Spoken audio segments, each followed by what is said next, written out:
कैसा ये इश्क है।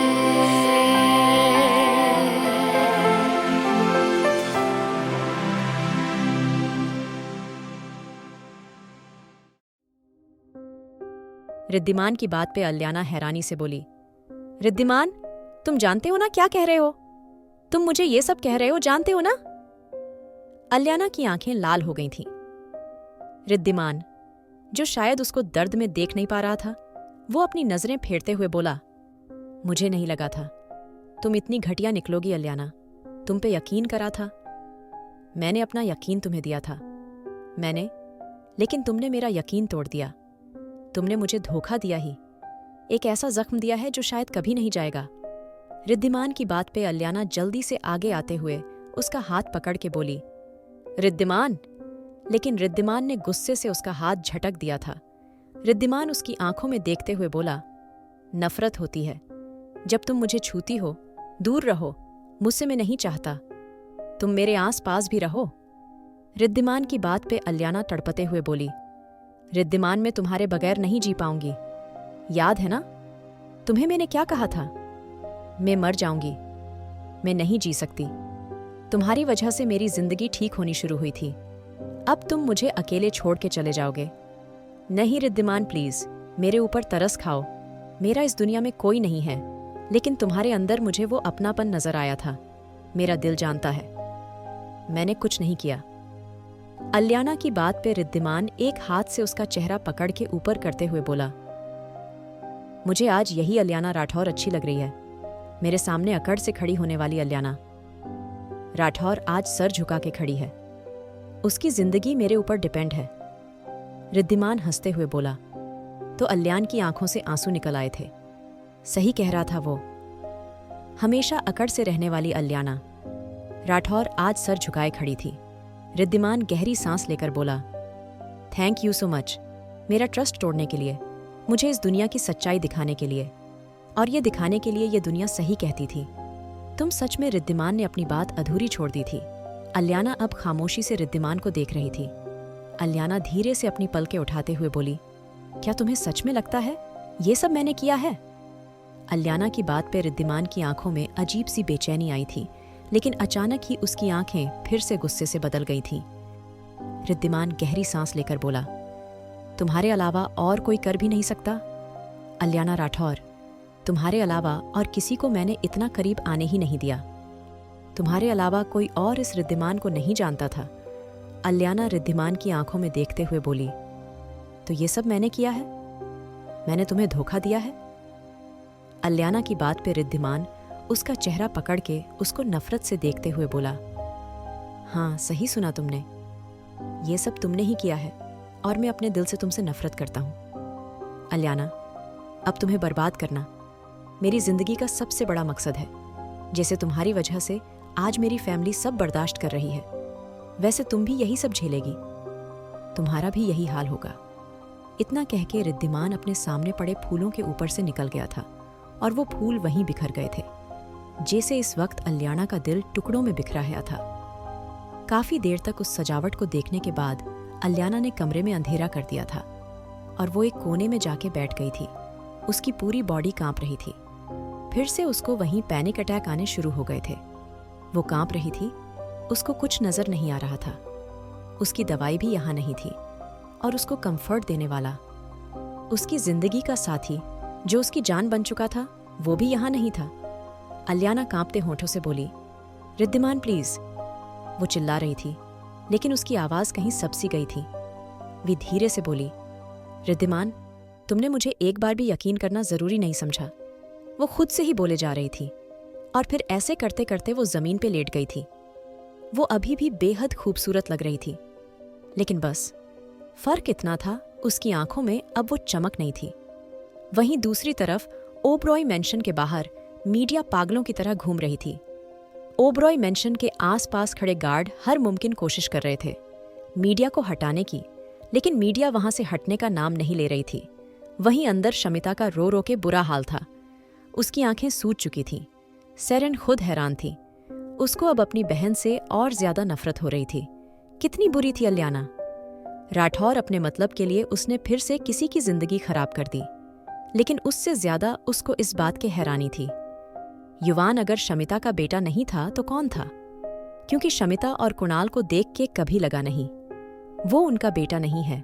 वहीं जायज और नाजायज की बातें करने वाली सेरेन, जो अपनी बहन को भी नाजायज कहती थी, आज युवान के बारे में सुन के खामोश थी। वहीं युवान सोफे पे बैठा था। उसकी आंखों में कुछ भी नहीं था, ना कोई गुस्सा और ना कोई दर्द। शमिता और कुणाल युवान को देखे जा रहे थे। उन्हें डर था, पता नहीं युवान क्या कहेगा। अपने माँ बाप को अपनी तरफ देखता पाकर युवान धीरे से बोला, क्या हुआ? तरस आ रहा है मुझ पे? युवान की बात पे शमिता जल्दी से उसके पास जाते हुए बोली, युवान बकवास बंद करो। अपने किसी के कुछ भी कहने से तुम गैर नहीं हो जाओगे। तुम मेरे बेटे हो और थे बकवास अपने दिमाग से निकाल दो, आया समझ? शमिता की बात पे युवान धीरे से बोला, तभी हमेशा से मुझे इस घर में ऐसे ट्रीट किया जाता था? तभी रिद्धिमान ओबरॉय को वो प्यार मिलता था जो मैं चाहता था? युवान की बात पे रिद्धिमान, जो अपने भाई को ऐसी हालत में देख के टूट सा गया था, वो तेज आवाज से बोला, नहीं, ये तुम्हारी गलतफहमी है। युवान, तुम्हें वो प्यार मिला है जो एक बच्चे को मिलना चाहिए। इस घर के बेटे हो तुम और तुम्हें बिल्कुल वैसा प्यार मिला है। रही बात मेरे प्यार की, तो मुझे एक जिम्मेदारी वाला प्यार मिला है जो तुम कभी नहीं उठा पाते। कुछ लोगों ने तुमसे आंखें दो बातें बोल दी और तुम अपने माँ बाप पे सवाल उठाने लगे। रिद्धिमान की बात पे युवान ने कुछ नहीं कहा था। युवान गहरी सांस लेके शमिता और कुणाल को देखने लगा था, जिनकी आंखों में सिर्फ मोहब्बत थी। युवान उठते हुए बोला, मैं बहुत थक गया हूं। इतना कह के वो चला गया था। उसके जाने के बाद शमिता फिर से रोने लगी थी। रिद्धिमान उसको शांत करते हुए बोला, मॉम, वो ठीक है, प्लीज उसको थोड़ा टाइम दीजिए। आज पहली बार उसने मेरी बात को समझा है। मॉम, अब आप भी उसको टाइम दीजिए, वो ठीक हो जाएगा। रिद्धिमान की बात पे शमिता उसको धक्का देते हुए बोली, अपनी बकवास बंद कर। आज तेरी वजह से ये सब हुआ है। वो घटिया लड़की, ये सब उसने किया है ना? उसके बारे में ये दुनिया गलत नहीं कहती। पहले अपने माँ बाप को निगल गई थी और अब हमारे परिवार को नजर लगाने चली है। शमिता गुस्से से चीखी तो सेरेन ने अपनी आंखें बंद कर ली थी, क्योंकि अपने माँ बाप की बात पे उसके एक दर्द सा महसूस हुआ था। अलियाना के बारे में ये सब सुन के रिद्धिमान को बिल्कुल अच्छा नहीं लग रहा था। भले वो उसकी माँ ही क्यों ना हो, उसका दिल पता नहीं क्यों ये बात मानने को तैयार नहीं था। रिद्धिमान गहरी सांस लेकर बोला, क्या हम इस बारे में अभी बात ना करें मॉम? रिद्धिमान की बात पे शमिता बिना कुछ बोले पीछे हट गई थी। रिद्धिमान अपने रूम में जाते हुए बोला, मैं वादा करता हूँ मॉम, जिसने भी ये सब किया है मैं उसको आखिरी हद तक तड़पाऊंगा।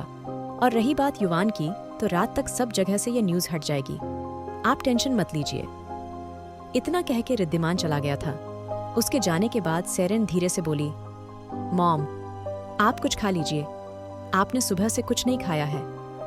सेरेन की बात पे शमिता बिना कुछ कहे चली गई थी। सेरेन जानती थी अभी शमिता काफी गुस्से में, इसलिए उसने भी कुछ नहीं कहा था। कुछ देर बाद सेरेन अपना फोन लेके अपने कमरे में आ गई थी। उसने कुछ सोच के समीरा का नंबर मिला दिया था और दूसरी कॉल पे फोन भी उठा लिया गया था। समीरा धीरे से बोली, कैसी हो सेरेन? आई रियली मिस यू बेटा। समीरा की आवाज पे जैसे सेरेन की आंखें भर आई थीं। यही प्यार तो वो चाहती थी। सेरेन धीरे से बोली, आप यहाँ कब आएंगी?